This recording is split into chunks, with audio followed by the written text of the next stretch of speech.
Meu nome é Amanda Rodrigues, sou advogada criminalista, professora de processo penal, história do direito, e a gente está fazendo aqui uma revisão para a prova da ordem, primeira etapa em matéria de processo penal. O nosso tema de hoje é provas no processo penal, e aí a gente vai começar, na verdade, falando o que é prova. O que é prova? Prova é qualquer ato de qualquer das partes que visa convencer o juiz, que visa provar algo, que visa interferir no convencimento do magistrado. É para isso que servem as provas. É isso que é prova. Então, qualquer ato, seja para provar um fato, para provar uma alegação, é considerado uma prova. Só que essa prova, ela não pode se dar de qualquer jeito. Essa prova, ela tem que ser lícita, ela tem que ser legítima. Eu não posso pegar uma confissão, por exemplo, mediante tortura. Isso é inadmissível no nosso sistema. Ok? Então, a gente tem essa primeira limitação aí no que diz respeito às provas.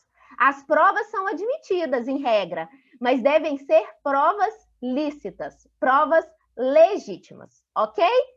Nessa parte, é muito importante do próprio conceito, a gente falar do princípio do livre convencimento do juiz. Né? Esse princípio é muito importante, por quê? Porque ele me diz que não há hierarquia entre as provas. Amanda, a confissão não vale mais do que uma prova de uma testemunha? Não. Uma perícia demonstrando, por exemplo, que houve uma violação sexual não vale mais do que o depoimento da vítima? Não. Não vale. A gente não tem hierarquia de provas no nosso sistema. O juiz, ele julga livremente, desde que o faça, é claro, de forma fundamentada. Porque todas as decisões, elas devem ser fundamentadas sob pena de nulidade. Isso a gente já viu na aula de nulidades. Então, se o juiz fundamenta o motivo pelo qual ele está valorando mais o depoimento da vítima do que uma prova pericial, ok. Ele pode fazer isso, tá? Ele tem essa possibilidade de decidir livremente, desde que, claro, de forma fundamentada. Ok? Tranquilo? Como eu disse, então, em relação à limitação da prova, eu preciso que vocês se atentem ao artigo 5º, inciso 56 da Constituição da República. O que esse artigo me diz? Deixa eu abrir ele aqui. Artigo 5º, inciso 56. São inadmissíveis no processo as provas obtidas por meios ilícitos. Essas provas, elas são inadmitidas. E aí é muito importante a gente saber de uma coisa, que nem sempre os fins justificam os meios. Eu tenho um mandado de busca e apreensão, só que o cara, eu sei que ele não está em casa durante o dia. Eu vou à noite, vou arrebentar a porta e vou entrar? Não! Existem limitações. Se caso isso ocorra, essa prova é ilícita. Ela não pode ser validada, ela não pode servir para conhecimento do juiz. E aí uma coisa muito importante que o pacote anticrime trouxe é falar assim, o juiz que teve acesso à prova ilícita, ele não pode julgar, não. Porque antes o que falava? Essa prova tem que ser desentranhada e inutilizada. Mas o juiz já tinha tido acesso. Ele não vai limpar aquilo da mente dele. É uma confissão mediante tortura. Mas o cara confessou, explicou tudo. Falou como se deu, as circunstâncias. O juiz teve acesso a isso, ele vai julgar. Você acha que ele vai desconsiderar essa confissão? Não tem jeito. Não tem como ele limpar isso da mente dele. Por isso que o pacote anticrime trouxe essa inovação de que o juiz que teve acesso à prova ilícita, ele não pode julgar, porque ele está contaminado. E é muito acertado isso, né? A gente não consegue limpar essas coisas da mente mesmo, não, e julgar como se elas não existissem. Então, nem sempre os fins justificam os meios. O que a gente tem que entender também aqui nessa matéria? Que, na verdade, essas provas, elas são ilegais. E dentro das provas ilegais, a gente tem 2 tipos de provas. Quais são as provas ilegais? Isso aqui é muito importante. Quais são elas? As provas ilícitas. O que é a prova ilícita, Amanda? Aquela que foi obtida mediante violação a direito material, seja penal ou seja constitucional. Ok? Então, é um direito assegurado independentemente do processo. Pode dar exemplo, Amanda? Claro, o exemplo é a confissão obtida mediante tortura, já falei aqui. Não diz respeito ao processo, diz respeito à forma. Outro, inviolabilidade de domicílio. O domicílio é inviolável, essa é a regra. Se eu entrei sem cumprir os requisitos, essa prova é ilícita. Agora, qual é a diferença dessa prova ilícita para a prova ilegítima, então? A ilegítima é aquela que foi obtida mediante violação à regra de direito processual. Não foi respeitado o processo. Amanda, você dá exemplo? Dou. Um exemplo é o artigo lá 203 do Código de Processo Penal. O que o juiz ele tem que fazer? Antes de começar o depoimento, ele tem que compromissar a testemunha. Já tentei isso uma vez, o juiz falou que era mera irregularidade. Já tentei. Mas ele tem que compromissar, antes de começar o depoimento, ele tem que falar, ó, você tem um compromisso de dizer a verdade, sob pena de falso testemunho. Crime previsto lá no artigo 342 do Código Penal. Então, ele tem que compromissar a testemunha. As testemunhas compromissadas, elas têm, o juiz tem que deixar claro isso para elas. Que elas têm um compromisso com a verdade, sob pena de cometimento de crime de falso testemunho. Isso é feito em todo início. Mas, às vezes, no desespero da audiência, o juiz esquece de compromissar. Eu fico caladinha. Fala, vai compromissar? Não, eu não. Vai que ela falou coisa ruim para mim, eu vou lá e falo, ó, prova ilegítima, vou pedir para anular e desentranhar. Aí, imagina que a testemunha é boa. Eu falo, não, deve ser priorizada a ampla defesa. Então, eu fico calada. Mas é um exemplo de prova ilegítima. Porque viola uma questão processual, o que é previsto processualmente. Outro que é previsto processualmente, reconhecimento de pessoas. Até fiz um post lá nos meus stories hoje, postei lá nos meus stories, é um cara que foi reconhecido 13 vezes por testemunhas e foi absolvido. Renato até viu, até comentou, né, Renato? Renato viu. Doutora, eu vejo tudo. Assim, tudo que a pessoa coloca lá, não passa nada despercebido por mim. Bom demais. Então, eu postei hoje a questão do reconhecimento. Por quê? É uma questão muito sensível, né? Eu falo que é impossível, principalmente nesses crimes que a palavra da vítima tem tanta força, que são os crimes que eles falam que acontecem na clandestinidade, crimes de roubo, de violação sexual, estupro, né? Enfim, esses crimes, a palavra da vítima tem mais força. E é muito difícil, gente, sem brincadeira, é muito difícil. Por exemplo, você está sendo estuprada e você ficar vendo características da pessoa que está te estuprando. Quando numa rua escura você é assaltado com arma de fogo e lembrar características daquela pessoa que está te assaltando. Isso é muito difícil. É muito difícil. Então, assim, por isso que o reconhecimento ele tem uma série de requisitos. Está lá no artigo 226. A vítima ela tem que primeiro falar quais são as características. Falar, não, ele era alto, branco, olhos azuis. Aí eu coloco lá uma pessoa para ela reconhecer negro, baixo, ela vai falar, é esse? Uai, não tem jeito. Ela já deu características antes.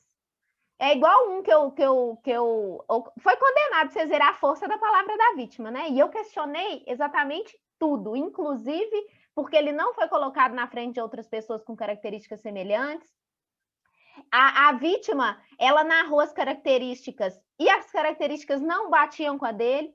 E uma dessas características ele é alto. Então, ela colocou lá que ele tinha estatura mediana, o menino tem 1,90 m. Acho que eu não sei, acho que eu até comentei isso com você. Mas 1,90 m de altura e ela me diz que é estatura mediana. Estatura mediana só se for para jogador de basquete, eu coloquei no meu pedido. Que aí, ok, é uma estatura mediana para jogador de basquete, de vôlei, mas não para a população brasileira. A população brasileira, a média é 1,65, 1,70, 1,90. Então, assim, por isso que o artigo 226 é tão importante. E caso ele não seja respeitado, caso tenha violação ali ao que está previsto, a gente tem, enquanto operadores do direito, pedir a nulidade dessa prova, porque é uma prova muito sensível, é uma prova que tem grande interferência no convencimento do juiz, né? Então, fazer do jeito certo. Esse é um exemplo, então, ok? Além da prova, então, mas o que eu quero que vocês saibam também, isso é importante. Se você pega o Código de Processo Penal, a questão da prova está aí no 155, mas no 157 é que fala da prova ilícita. O que o 157 me diz? Ele fala o seguinte, ó, são inadmissíveis, devendo ser desentranhadas do processo, as provas ilícitas, assim entendidas, as obtidas em violação a normas constitucionais ou legais. Vocês vejam aí que o Código não faz diferenciação se é norma legal processual ou se é norma legal penal. Então, para a OAB, qual é a consequência se eu tiver uma prova ilegítima ou uma prova ilícita? Eu vou pedir o desentranhamento dessa prova e a inutilização dessa prova. Isso para a OAB é tranquilo, tá? Na vida real, a gente acaba até fazendo uns pedidos diferentes e tal, mas para a OAB a gente vai seguir o CPP. Então, não há a consequência prevista aqui é o desentranhamento da prova ilícita. São inadmissíveis essas provas, elas têm que ser desentranhadas, elas têm que ser tiradas do processo como se elas nunca existiram. E, mais uma vez, o juiz que teve acesso a essa prova, ele não pode julgar porque ele já está contaminado. Ok? Beleza. Outro ponto importante aqui das provas ilícitas. São ilícitas, devem ser desentranhadas só as provas ilícitas? Não. Devem ser desentranhadas também as provas derivadas das ilícitas. Exemplo clássico. Fiz uma interceptação telefônica sem autorização judicial. Ok? A polícia foi lá e fez a interceptação telefônica sem autorização. A gente já viu nas nossas aulas que a interceptação telefônica depende de decisão judicial. Que a interceptação telefônica ela deve ser dentro dos moldes legais, no prazo de 15 dias, prorrogável por igual período, deve ser fundamentada. Os crimes têm que ser punidos com pena de reclusão. Nós já vimos esses requisitos. Mas suponhamos que foi feito sem autorização. Não houve autorização judicial, a polícia fez. E aí, pela interceptação, a polícia descobriu que em um determinado dia estaria havendo um descarregamento de droga em um determinado local. E aí eles comparecem a esse lugar e pegam as drogas. O flagrante, se você olhar para ele, fala, ok, houve um flagrante, entraram na residência, tudo certo. Mas como é que eles conseguiram esse flagrante? Através de uma prova ilícita. Através de uma interceptação telefônica sem autorização judicial. Então, essa prova tem que ser desentranhada também? Tem. É ilícita a interceptação e é ilícita a busca realizada. Ela é uma prova derivada da ilícita.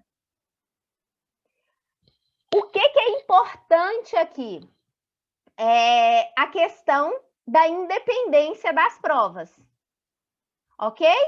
Então, imagine que eu fui numa casa, e aí tem até um exemplo nas nossas questões.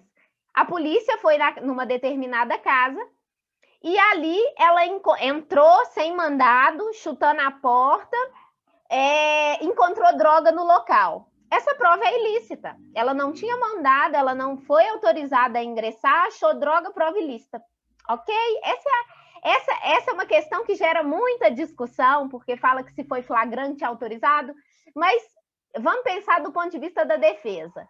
Essa prova é ilícita, beleza. Mas aí essa polícia saiu de dentro dessa casa e ela só estava ali na região por causa dessa casa. Mas ela saiu e uma pessoa falou para ela: acabei de ser assaltado. Acabei de ser assaltado, o ladrão correu para lá. Eles pegaram o ladrão.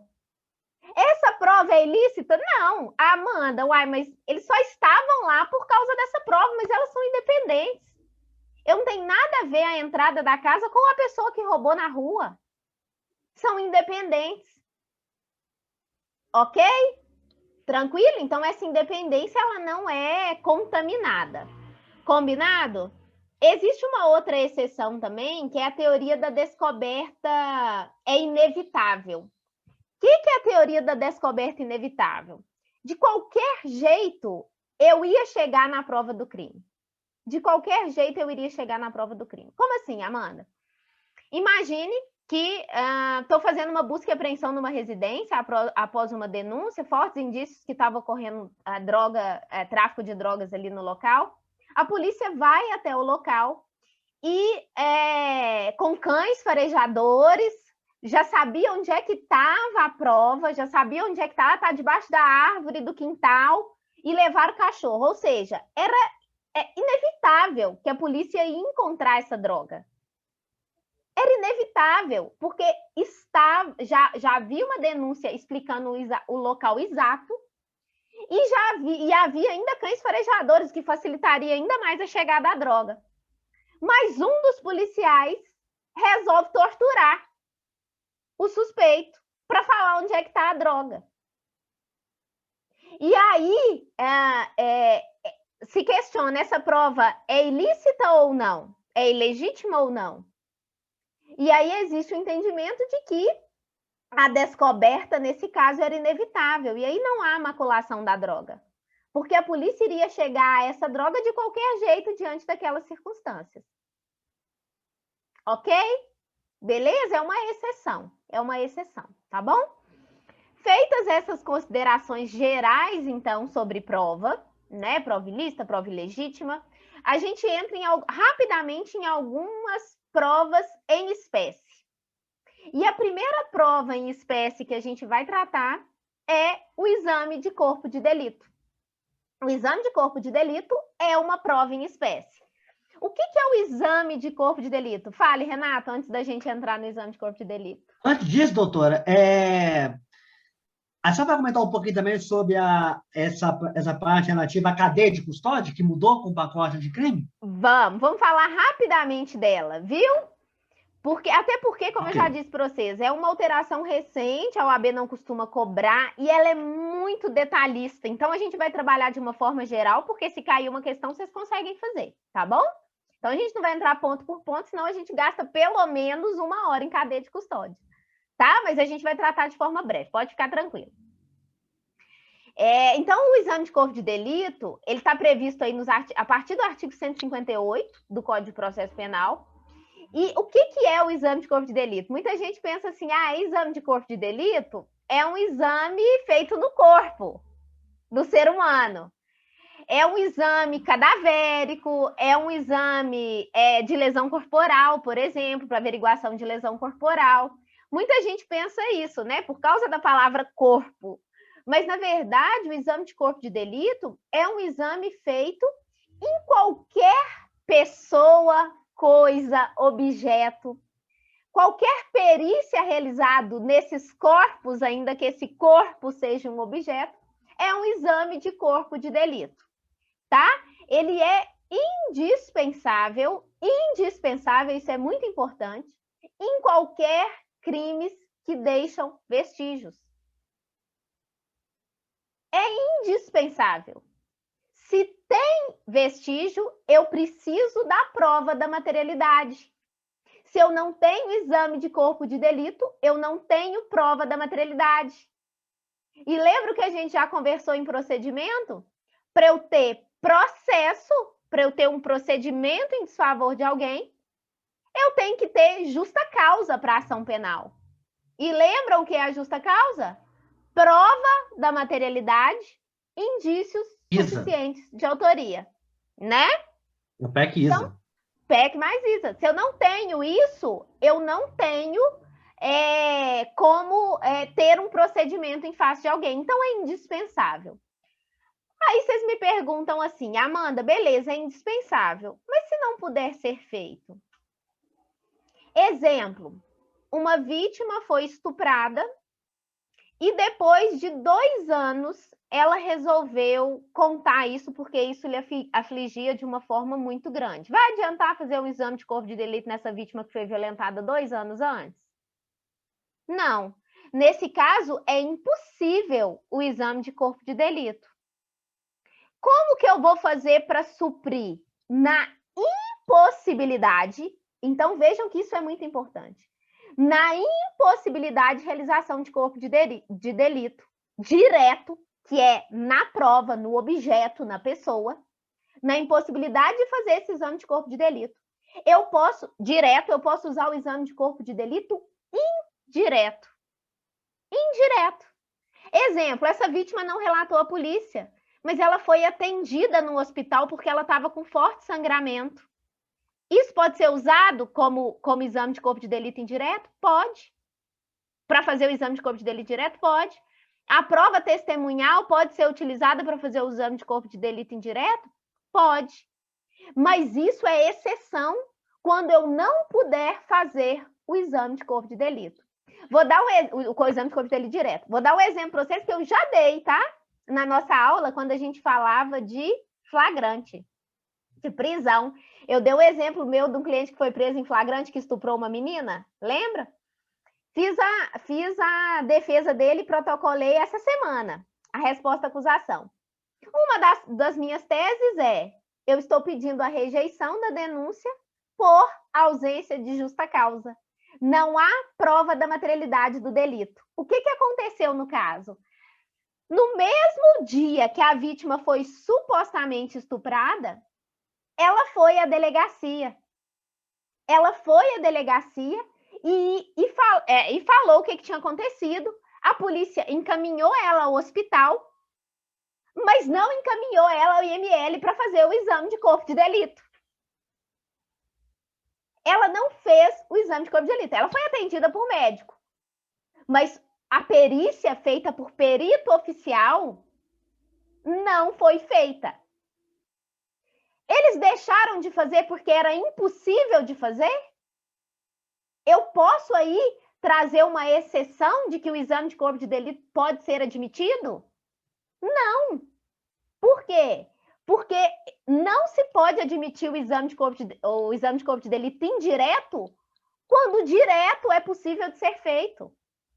E nesse caso, foi uma negligência da autoridade policial. A vítima estava lá no mesmo dia do fato. Foi um erro que pode prejudicar o meu cliente. Então, eu não tenho prova da materialidade. Ok? Então, sempre pensem isso. Toda vez que não tiver exame de corpo de delito, vocês vão falar, então, que não há prova da materialidade. Se for na resposta à acusação, o meu pedido é de rejeição da denúncia. Se for em alegações finais, em apelação, o meu pedido é de absolvição, porque eu não tenho prova da materialidade do crime. Muita atenção nisso, ok? O exame de corpo de delito indireto só é admissível se não for possível o direto. Quem faz o exame de corpo de delito? Quem faz esse exame? O CPP também traz essa informação. Quem faz o exame de corpo de delito é um perito oficial.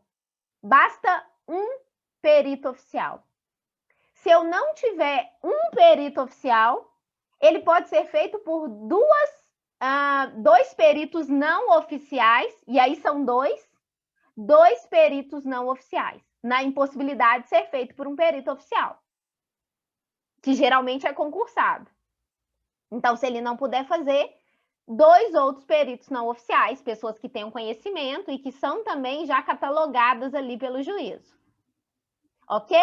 Vocês podem me perguntar o seguinte, Amanda, eu estava estudando e vi uma súmula. Deixa eu lembrar aqui qual é ela. 361 do STF. O que me diz a súmula 361 do STF? Deixa eu achar ela aqui. Ela fala o seguinte, no No processo penal, é nulo o exame realizado por um só perito.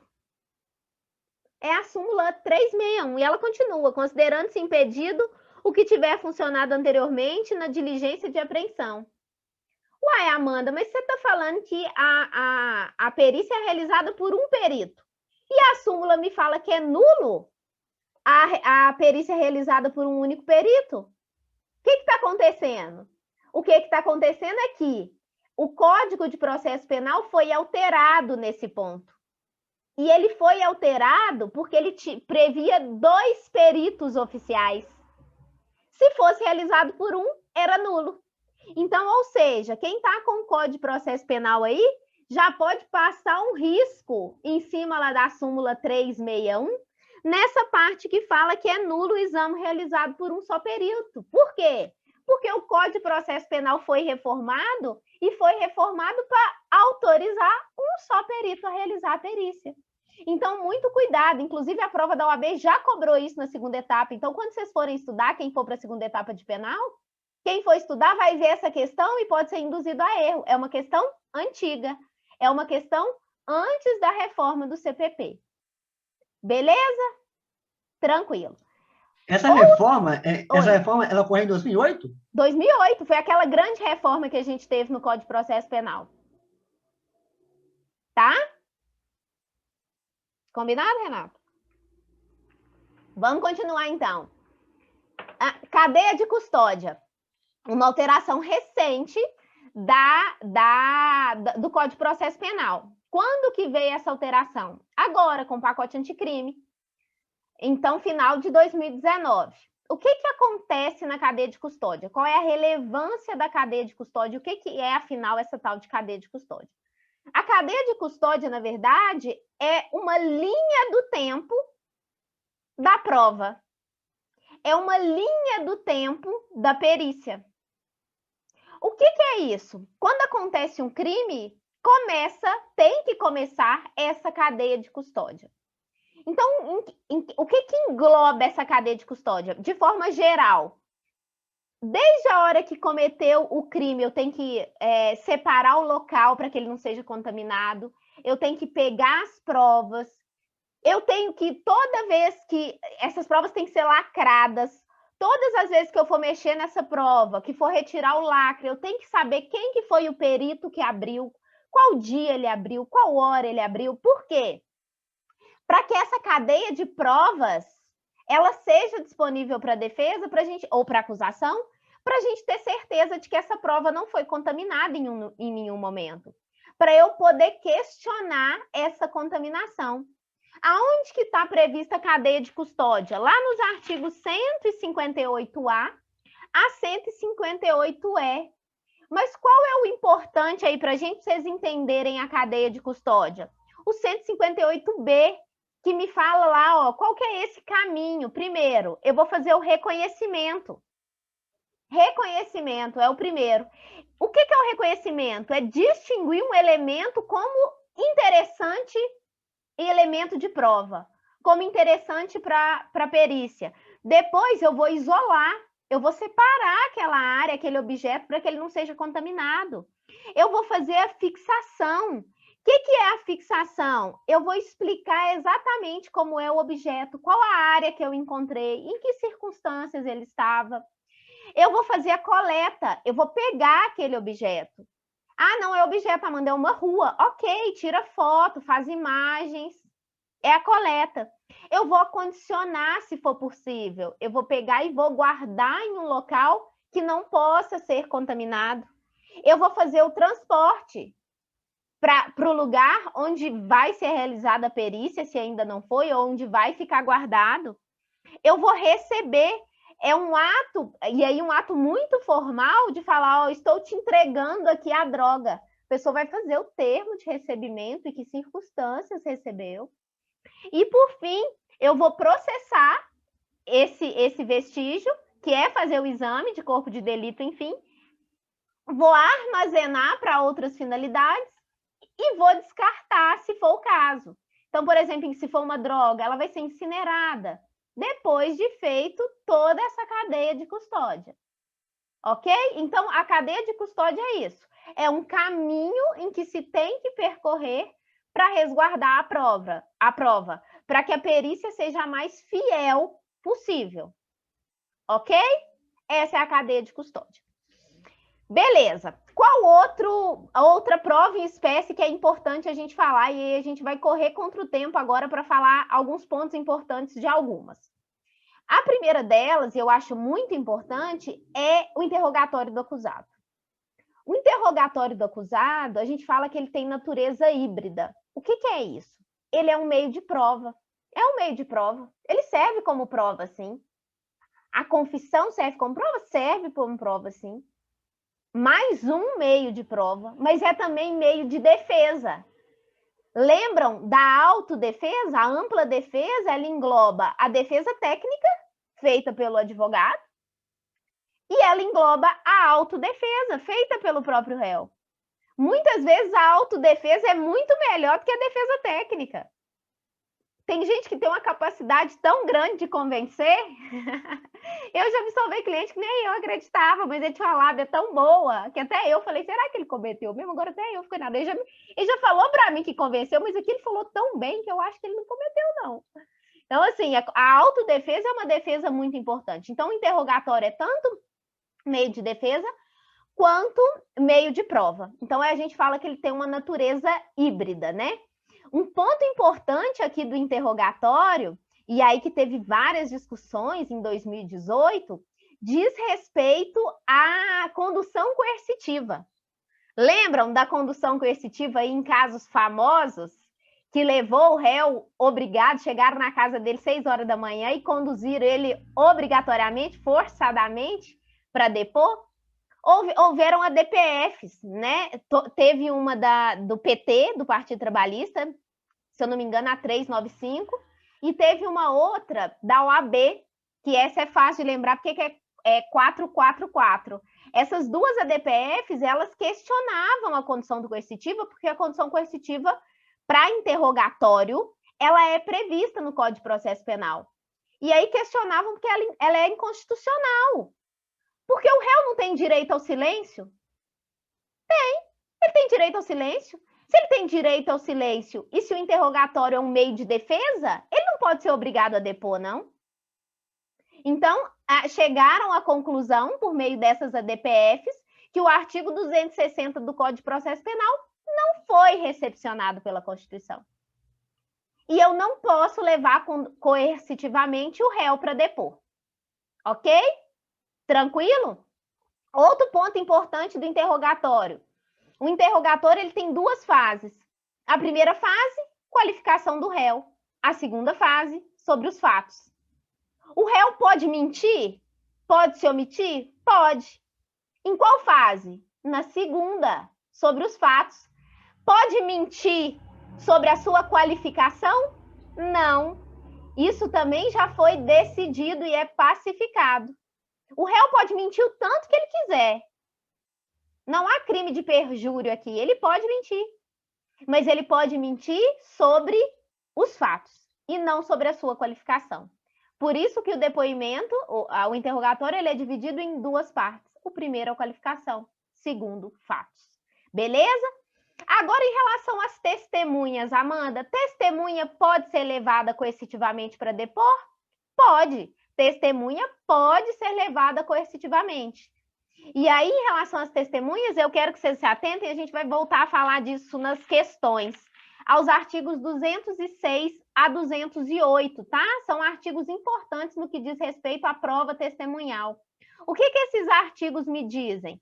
Que são as pessoas que não podem se desobrigar a depor e aquelas que podem se desobrigar a depor. Então, por exemplo, um padre, em razão do seu ofício, tem o dever de segredo, não precisa depor. A esposa, os filhos, o pai do réu, também não estão obrigados a depor. A gente vai ver eles com calma no nosso próximo bloco, tá bom? Queria falar mais alguns. Confissão não é rainha das provas, tá? Confissão, ela não pode servir para condenar unicamente, ela tem que ser corroborada por outros meios. O nosso tempo agora, 30 segundos, vai acabar, mas vamos fechar e a gente volta para a correção de exercício em 5 minutos e eu falo de uma outra prova importante que ficou para trás, tá bom? Até daqui a pouco.